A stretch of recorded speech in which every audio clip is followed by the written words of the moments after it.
खुश आमदीद कहते हैं आपको एक बार फिर। रमज़ान क्रिकेट कनेक्ट है इस सेगमेंट का उन्वान। लेकिन हमारी तो जैसी सारी खुशियाँ ख़त्म हो गई जब हमारी टीम वर्ल्ड कप से आउट हो गई इस T20 वर्ल्ड कप के, जिसका फाइनल अब कल खेला जाना है। लेकिन फाइनली स्पोर्ट्स के मैदान से एक अच्छी खबर जो है वो हॉकी के मैदान से है।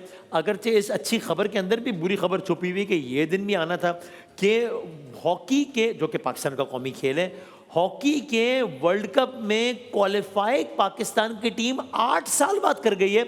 इस पर हम सेलिब्रेट कर रहे हैं कि भाई कमाल हो गया, ये तो छा गए हम कि 8 साल बाद हॉकी के वर्ल्ड कप के लिए हम जगह बनाने में कामयाब हो गए, जो वर्ल्ड कप हम पहले जीत चुके हैं एक से ज़्यादा एक ज़माने में, और जब हमारा कौमी खेल है। लेकिन भारत जैसा मैंने कहा ये एक अच्छी खबर है, लेकिन इस अच्छी खबर के अंदर भी बुरी खबर छुपी हुई है कि इतने बुरे हालात तो होने ही नहीं चाहिए थे कि हम इसको एंजॉय कर रहे होते। लेकिन भारत ये मामला है। T20 वर्ल्ड कप का फाइनल है कल, भारत और न्यूजीलैंड का कल मुकाबला होगा। कल हमें पता लग जाएगा कि T20 वर्ल्ड कप का नया चैंपियन कौन है। क्या पुराना चैंपियन भारत ही इसको रिटेन करता है या नया चैंपियन आएगा न्यूजीलैंड। ये दोनों टीम्स जो हैं वो 3 बार ICC इवेंट्स का फाइनल खेल चुकी हैं। न्यूजीलैंड इसमें से 2 बार और इंडिया इसमें से 1 बार कामयाब हुआ है जब इन 2 टीमों ने ICC इवेंट का फाइनल खेला है। तो हम जरा क्विकली आपको अगर रिकैप करवा दें कि अब तक की वर्ल्ड कप की क्या सूरत हाल है, चूंकि अब तो ज़ाहिर है कल आखिरी मैच है। तो अगर इस वर्ल्ड कप की हम फास्टेस्ट 50 की बात करें 2026 की, तो कमाल है, 550 है, 550 जो इस वर्ल्ड कप में 19 गेंदों पर बना है। Speaks volume about how cricket is changing and also कि पाकिस्तान को इसमें कितना सोचने की ज़रूरत है कि जो हम स्ट्राइक रेट का रोना रो रहे होते हैं वो ठीक रोना रो रहे होते हैं कि अब 19 गेंदों पर 50 बनता है। यानी कि पिछले 30 दिनों में 5 मरतबा 19 गेंदों पर 50 बना है। जैकब बिथिल ने बनाया वर्सेस इंडिया, फिर साउथ अफ्रीका। ये सारी डिटेल्स आपके सामने हैं। आगे बढ़ते हैं जनाब, आगे बढ़ सकते हैं। अच्छा, अब हम फास्टेस्ट 100s की अगर बात करें तो इस T20 वर्ल्ड कप में जो 5 फास्टेस्ट 100 बने, एक 33 गेंदों पर बना है, एक 45 पे, एक 47 पे, एक 50 और एक 50। अब अगेन आप याद कीजिए 37 गेंदों पे शायद आफरीदी ने बनाया था और वो फास्टेस्ट 100 थी। वो उस ज़माने में कितनी बड़ी बात थी और ऑफकोर्स थी। अब T20 वर्ल्ड कप के बाद आप ये देख लीजिए कि पिछले कुछ दिनों में 33 गेंदों पर 100 बन चुका है, जो कि फिन एलन ने बनाया वर्सेस साउथ अफ्रीका इसी T20 वर्ल्ड कप में। और इसके अलावा बाकी डिटेल्स भी आपके सामने। ये तो जो T20 वर्ल्ड कप का ओवरऑल हम बता रहे हैं कि जिसमें 2 इस वर्ल्ड कप में बने हैं। बाकी क्रिस गेल ने बनाया 2016 में और 2007 में भी क्रिस गेल ने बनाया, और हैरी ब्रूक ने अगेन इस वर्ल्ड कप में बनाया है पाकिस्तान के खिलाफ, जो अकेला वो पूरा मैच निकाल के लेके चला गया। तो इसमें से सारे इस वर्ल्ड कप के नहीं है, लेकिन अगेन 5 में से 3 जो है फास्टेस्ट वो इस वर्ल्ड कप के हैं, फास्टेस्ट 100 T20 वर्ल्ड कप के। आगे चलते हैं।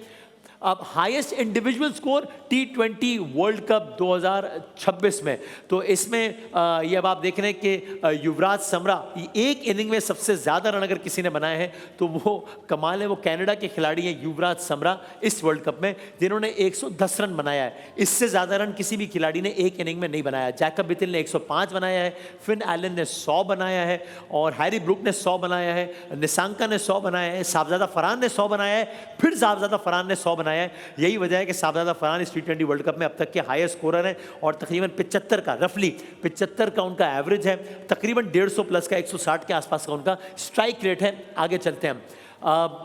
आगे चलें तो T20 टीम्स की अगर टोटल की बात करें कि इस वर्ल्ड कप में किस टीम ने किसी मुखालिफ टीम के खिलाफ सबसे ज़्यादा रन बनाए, तो वो है इंडिया। इंडिया ने जिम्बाब्वे के खिलाफ 256 रन बना डाला। वेस्ट इंडीज़ ने 254 रन बना दिया।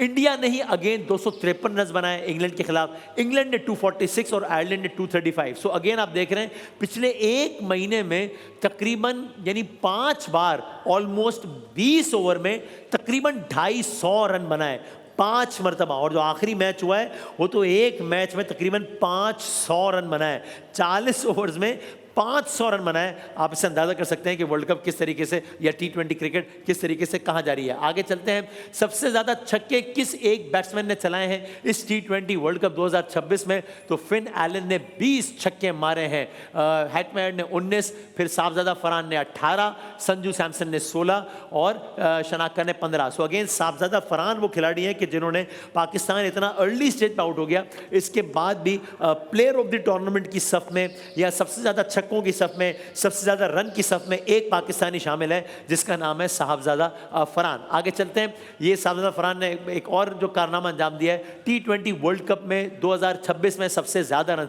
जो मैंने आपकी खिदमत में अर्ज़ किया, ये 383 रन हैं जो कि साहबजादा फरहान ने बनाए हैं। स्ट्राइक रेट 160 का।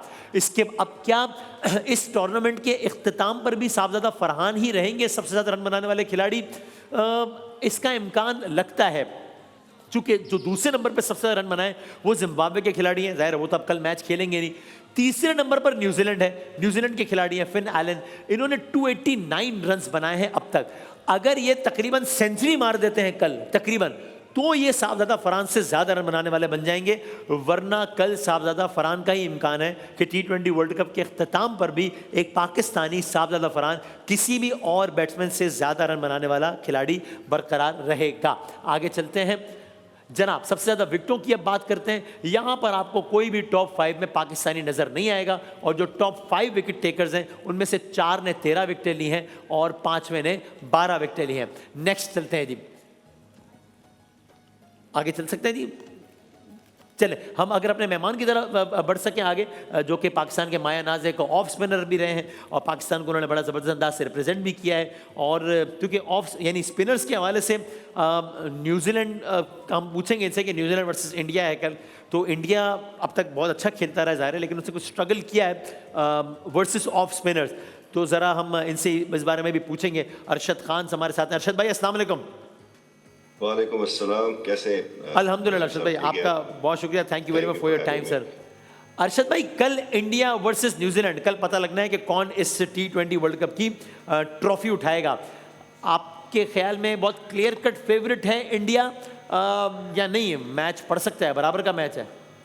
नहीं, वो क्लियर कट मैच तो नहीं है, क्योंकि अगर आप देखें तो न्यूजीलैंड के पास भी ऐसे क्वालिटी स्पिनर्स हैं, जो जैसे सटनर है, उनके पास ऑफ स्पिनर भी कुछ है, फिलिप्स है, दो और भी लड़के हैं उनके पास। हाँ। तो उनके पास जडेजा है, बॉल करता है, तो 3 से 4 स्पिनर्स उनके पास है जो कि मैच चेंज कर सकते हैं। यानी आपसे अगर मैं पूछूं अरशद भाई कि आप कल के मैच की प्रेडिक्शन क्या करेंगे, किस टीम की फेवर में कितना %?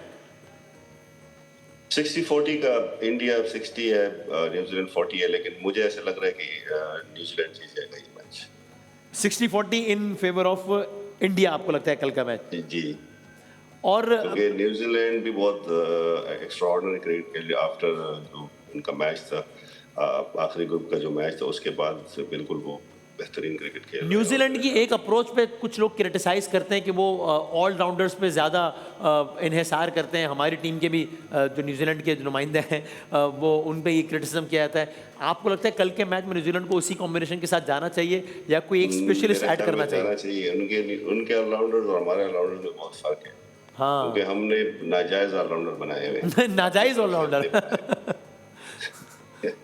और हमारी टीम भी बुरी टीम नहीं थी, सिर्फ हमने नंबर्स की तरह से डिफरेंट किया हुआ है।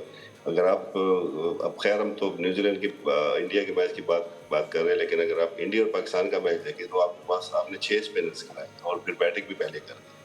तो ये मुझे पहले बैटिंग भी बाद में कर दी, तो ये मुझे समझ नहीं आई कि अगर आप 6 स्पिनर के साथ जाते हैं और सलमान आगा को आपने अटैक भी कराना है, उसके बाद भी अगर आपने स्पिनर से पहले बॉल कराना है, तो आपके पास तो बैटिंग सिर्फ 4 बैट्समैन थे, बाकी तो सारे ऑलराउंडर थे। और वो ऑलराउंडर जो कि 14 से 15 ओवर के बाद के प्लेयर्स हैं, उसके पहले के प्लेयर है ही नहीं वो। सो आपके ख्याल में इस स्ट्रैटेजी में कोई गड़बड़ नहीं है कि आप ऑलराउंडर्स के साथ जाएं, लेकिन हमारे ऑलराउंडर अच्छे नहीं थे? ये स्ट्रैटेजी ठीक है, लेकिन उसके लिए ऑलराउंडर भी अच्छा होना जरूरी है। आपके पास 5 से 6 बैट्समैन तो होने चाहिए ना, 5 बैट्समैन तो कम से कम होने चाहिए। और फिर उनमें नंबर्स आप देखें ना, सलमान आगा 5-6 पे खेलता था, वो आते आते 1 डाउन चला गया। जो बाबर आजम को जो हम कहते हैं स्ट्राइक रेट, लेकिन अगर आप देखें तो उसने सारी क्रिकेट ओपन और 1 डाउन पे खेली है, लेकिन हमने उसको 2 डाउन पे खिलाया। सही है। इसी तरह फखर जमान ओपनर है, उसको हमने टच ही नहीं किया, लास्ट मैच में उसको टच किया। और अगर आप लास्ट मैच की देखें तो तब भी हम 185 समथिंग रन थे, और फिर आखिर में 8 आउट हो गए। वो 8 आउट जो थे वो 8 बॉल थे, उन 8 बॉलों में कम से कम 30 रन होने थे। पाकिस्तान फिर क्वालिफाई कर सकता था। Right right. चलें, thank you very much sir, बहुत शुक्रिया अरशद भाई। अब सारी नज़रें कल फाइनल पर हैं। कल इतवार के रोज़ भारत में मुकाबला होना है, भारत बमुकाबला न्यूजीलैंड, और कल फैसला होगा कि T20 वर्ल्ड कप का नया चैंपियन कौन बनता है। लेट्स सी, एक ब्रेक लेते हैं और ब्रेक के बाद हम दोबारा हाजिर होते हैं अपने क्विज सेगमेंट के साथ।